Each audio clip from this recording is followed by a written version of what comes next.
As regular as clockwork, Lewes in Sussex could always be relied upon to cause trouble. In the 17th century, these pretty streets were full of ugly talk, of popish plots and plans by the king to make the country Catholic again. As the huge annual bonfire display reminds us, this was a Protestant town, a den of dissenters.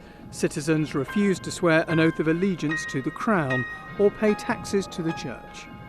By that sort of action, they were unable to enter the professions like medicine, law, and they couldn't go to university. And so therefore they had to find other methods of earning a living. And a lot of them tended to gravitate towards clockmaking.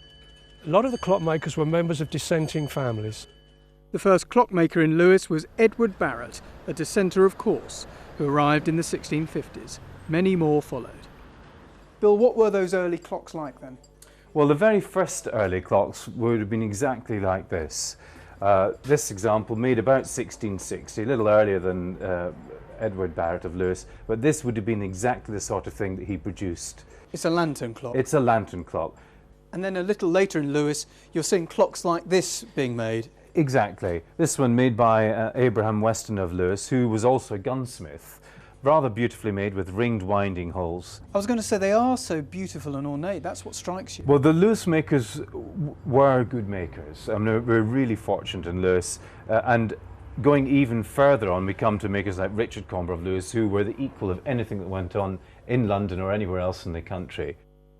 Lewes's clockmaking heyday was the 18th century. Hundreds of manufacturers congregated here. It was the most important market town in East Sussex, obviously. It was the centre of commerce. It had a huge trade through its harbour with the continent. People were becoming richer. The country was becoming richer.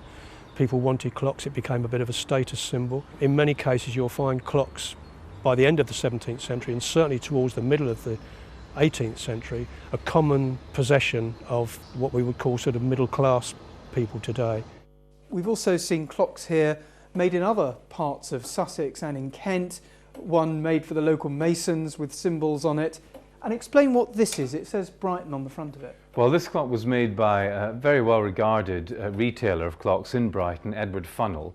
This particular clock made in 1865 for what was Hannington's, the department store. And this clock would have struck the quarters out at Hannington's every quarter. I can't show you the actually striking the bell because I don't have it in the shop, but if I lift this lever here, it'll give you some idea. All right. And so that, as that goes round, a little lever would have interrupted the pins on this wheel and would have drawn on a rope and pulled the bell. That's, you hear the brake going there. That's to stop it breaking the shaft because it's under a lot of power. It's almost a piece of engineering, let alone it is. Just a clock. It makes you think more of the railways than clockmaking. Why did they do it? Just because they could. They were capable of doing things beautifully and they made the effort.